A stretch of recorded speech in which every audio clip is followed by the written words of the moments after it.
अमित शाह बहुत गर्मी में बोला संसद के अंदर, क्या चाहते हो, घुसपैठियों का वोट रहे इस देश में। मैंने पलट के पूछा, 80 लाख वोट तुम लोगों ने काटा बेईमानों बिहार के अंदर, बताओ कितने घुसपैठिए थे। क्या 80 लाख घुसपैठिए बिहार में थे? अगर 80 लाख घुसपैठिए बिहार में थे तो किस बात के तुम गृह मंत्री हो, किस बात के मोदी जी प्रधानमंत्री हैं? पहले अपना इस्तीफा देश के सामने दो, तुमको पद पर रहने का अधिकार नहीं है। कौन हो तुम लोग, बताओ जरा। ये कैसा घुसपैठिया है? जहां जहां चुनाव होता है वही घुसपैठिया जाता है। झारखंड में चुनाव था, बांग्लादेशी आ गए, बांग्लादेशी आ गए, बांग्लादेशी आ गए। दिल्ली में चुनाव हुआ, बांग्लादेशी आ गए, बांग्लादेशी आ गए, बांग्लादेशी आ गए। ये कैसा बांग्लादेशी है? सिर्फ चुनाव में आता है, सिर्फ चुनाव में, न चुनाव के पहले न चुनाव के बाद। जैसे चुनाव आता है बांग्लादेशी।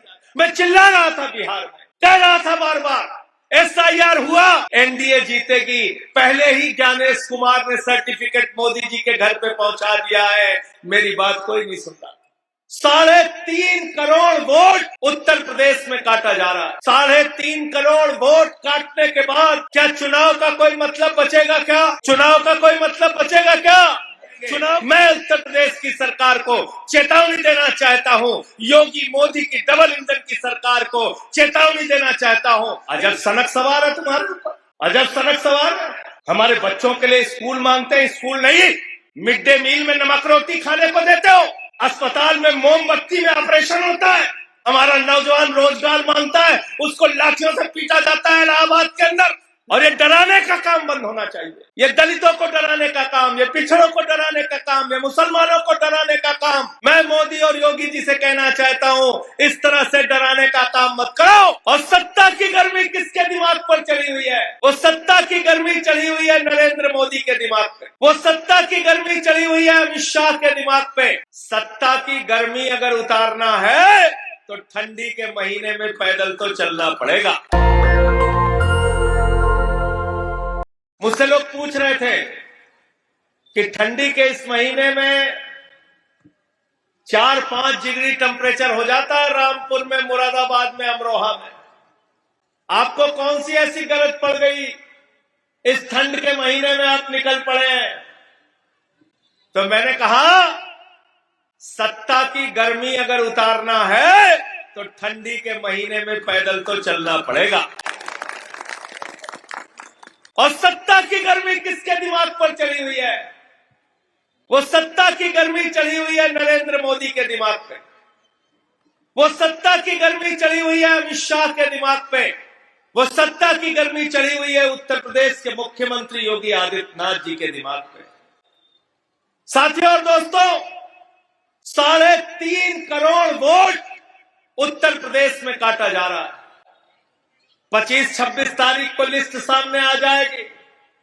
दूध का दूध, पानी का पानी हो जाएगा। आज उत्तर प्रदेश में 3.5 करोड़ वोट काटने के बाद जरा आप मुझको बताओ, क्या चुनाव का कोई मतलब बचेगा क्या? चुनाव का कोई मतलब बचेगा क्या? चुनाव का कोई मतलब बचेगा? कोई मतलब नहीं बचेगा। मैं चिल्ला रहा था बिहार में, कह रहा था बार बार, SIR हुआ तो बीजेपी और जेडीयू जीतेगी। SIR हुआ तो बीजेपी और जेडीयू जीतेगी, एनडीए जीतेगी। पहले ही ज्ञानेश कुमार ने सर्टिफिकेट मोदी जी के घर पे पहुंचा दिया है। मेरी बात कोई नहीं सुन रहा था। जिस दिन रिजल्ट आया, सारे टीवी चैनल वाले मेरे पास पहुंच गए। आपने क्यों ये बात कही थी? मैंने कहा, मैं जान रहा था फ्रॉड हो रहा है, भ्रष्टाचार हो रहा है।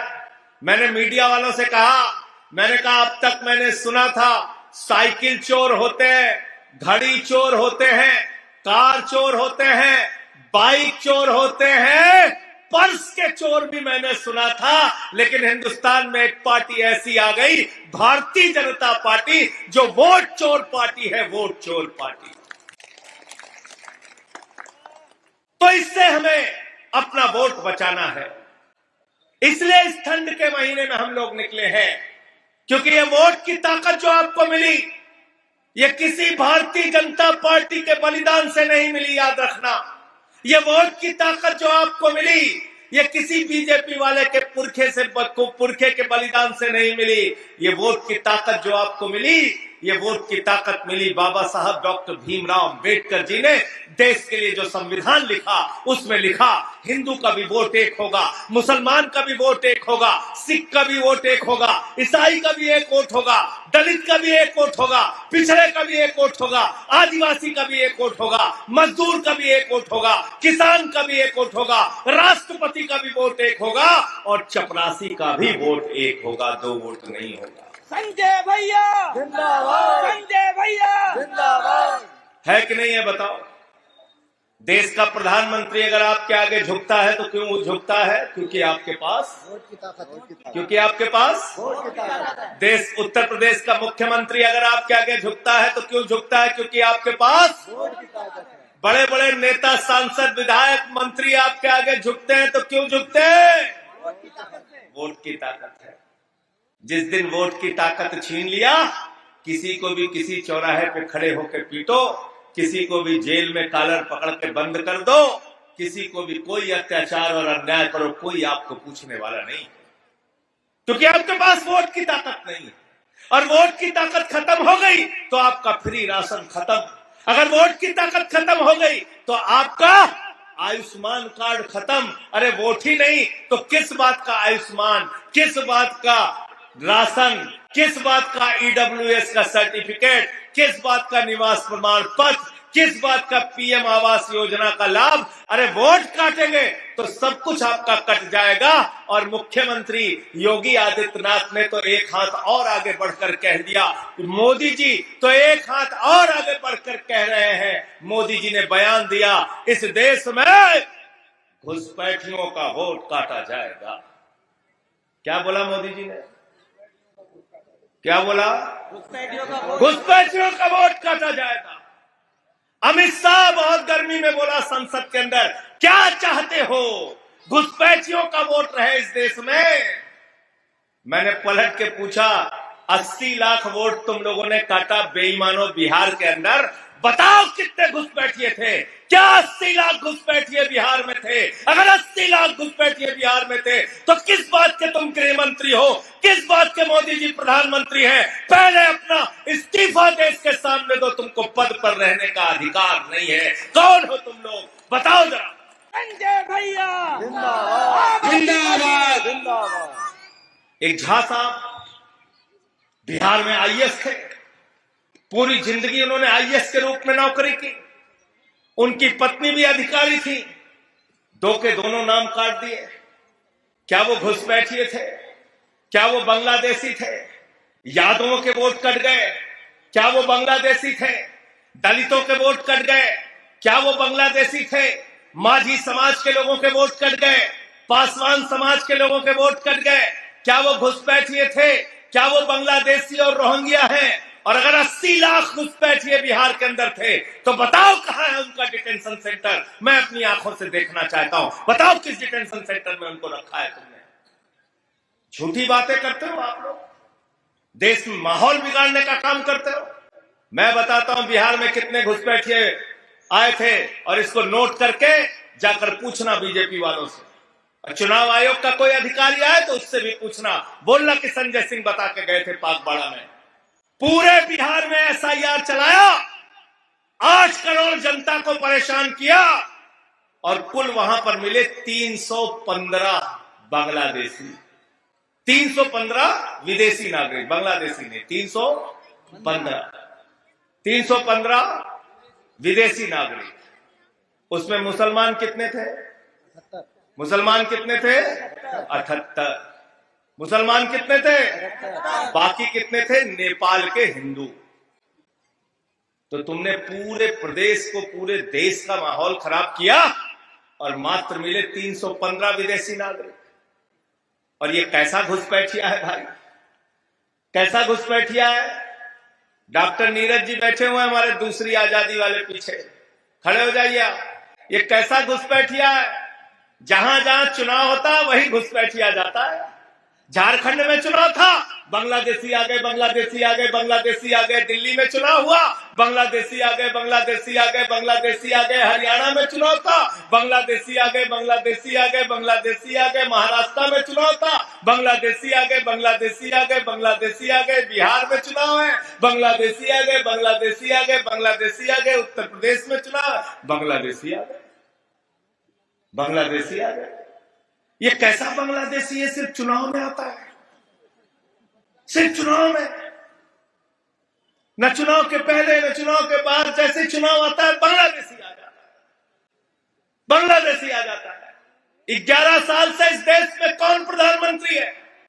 सबाजीत सिंह है क्या प्रधानमंत्री? नहीं। ये दिलीप पांडे गृह मंत्री है क्या? ये संजीव झा है क्या उत्तर प्रदेश के मुख्यमंत्री? तो बेईमानो, 11 साल से तुम्हारी सरकार है। जितने बांग्लादेशी पाकिस्तानी थे उनको क्यों नहीं तुमने बताया अब तक? क्यों नहीं बताया? इंतजार कर रहे थे कि चुनाव आएगा तो देश का माहौल बिगाड़ेंगे, उत्तर प्रदेश का माहौल बिगाड़ेंगे। अब कह रहे हो डिटेंशन सेंटर में रखेंगे। तो क्या 3.5 करोड़ लोग उत्तर प्रदेश के जो लोग और वोट काटेंगे उनका, आपके हिसाब से वो घुसपैठिए हैं, तो क्या आप उनको डिटेंशन सेंटर में रखोगे? क्या हमारा दलित डिटेंशन सेंटर में रहेगा? यादव डिटेंशन सेंटर में रहेगा? क्या उत्तर प्रदेश के पासी समाज के लोग डिटेंशन सेंटर में रहेंगे? क्या कुर्मी समाज के लोग डिटेंशन सेंटर में रहेंगे? मैं उत्तर प्रदेश की सरकार को चेतावनी देना चाहता हूं, योगी मोदी की डबल इंजन की सरकार को चेतावनी देना चाहता हूं। इन 3.5 करोड़ लोगों में से किसी भी लोगों को गलत ढंग से अगर डिटेंशन सेंटर में रखने का काम किया तो उसकी ईंट तोड़कर उस डिटेंशन सेंटर को खत्म कर दिया जाएगा। मैं आपसे कहना चाहता हूं, संजय भैया जिंदाबाद, आम आदमी पार्टी जिंदाबाद। अजब सनक सवार है तुम्हारे ऊपर, अजब सनक सवार है। हमारे बच्चों के लिए स्कूल मांगते हैं, स्कूल नहीं, मिड डे मील में नमक रोटी खाने को देते हो, अस्पताल में मोमबत्ती में ऑपरेशन होता है। उत्तर प्रदेश के अंदर सड़कों का निर्माण करने के लिए पैसा नहीं। हमारा नौजवान रोजगार मांगता है, उसको लाठियों से पीटा जाता है। इलाहाबाद के अंदर, लखनऊ के अंदर, मेरठ के अंदर, गाजियाबाद के अंदर किसान खाद की बोरी मांगता है तो उसको मौत के घाट उतार दिया जाता है, उसको लाठियों से पीटा जाता है। आज किसान के लिए पैसा नहीं, नौजवान के लिए पैसा नहीं, मजदूर के लिए पैसा नहीं, लेकिन आप डिटेंशन सेंटर अपनी सड़क में बनाओगे। मैं कहना चाहता हूं बीजेपी वालों से, जितने बांग्लादेशी और पाकिस्तानी मिले उनको उनके देश वापस भेज देना। याकूब भाई गलत तो नहीं कह रहा? जी जी बिल्कुल सही कहा। फैसल भाई बिल्कुल सही कहा। किसी को रोकोगे तो नहीं ना? भाजपा वाले अपने घर में रख ले, किसी को रोकोगे नहीं ना? जो भी मिले उनको उनके, इस सभा में एक प्रस्ताव में रख रहा हूं, आप लोग हाथ उठा के समर्थन करना। जो भी बांग्लादेशी, पाकिस्तानी, अफगानिस्तानी मिले उनको उनके देश वापस भेज दिया जाए। तैयार हो? तैयार हो सब लोग? तैयार हो ना? और अगर उनको रखना है तो हमारे खर्चे पर मत रखना, भाजपा वाले अपने अपने घर में रखना। गलत तो नहीं कह रहा हूं? हमारे पैसे से हमारे बच्चों के लिए स्कूल बनाओ, हमको रोजगार दो, हमारे लिए फैक्ट्री बनाओ, हमारे लिए नौकरी दो। जो पाकिस्तानी, बांग्लादेशी, अफगानिस्तानी मिले उसको उसके देश वापस भेज दो। गलत तो नहीं कह रहा हूं? समस्या का समाधान हो जाएगा। लेकिन ये झगड़े लड़ाई कराना चाहते हैं, झगड़े लड़ाई करना चाहते हैं। अभी महात्मा गांधी जी का नाम बदल गया। हमसे पत्रकारों ने पूछा क्यों नाम बदल दिया?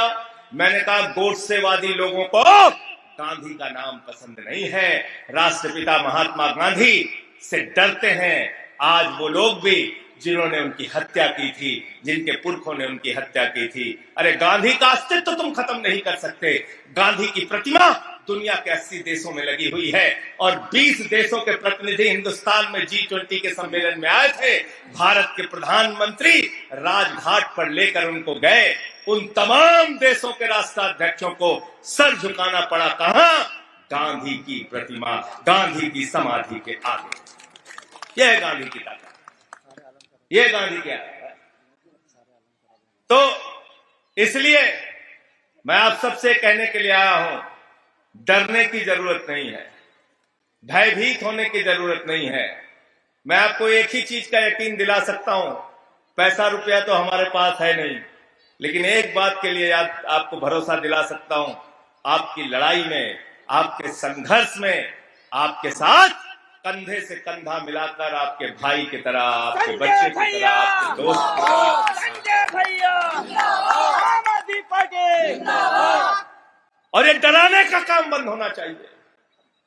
ये दलितों को डराने का काम, ये पिछड़ों को डराने का काम, ये मुसलमानों को डराने का काम, मैं मोदी और योगी जी से कहना चाहता हूं, इस तरह से डराने का काम मत करो। मुसलमान अगर डरता है तो सिर्फ अल्लाह से डरता है, ऊपर वाले से डरता है। ये डराने का काम मत करो,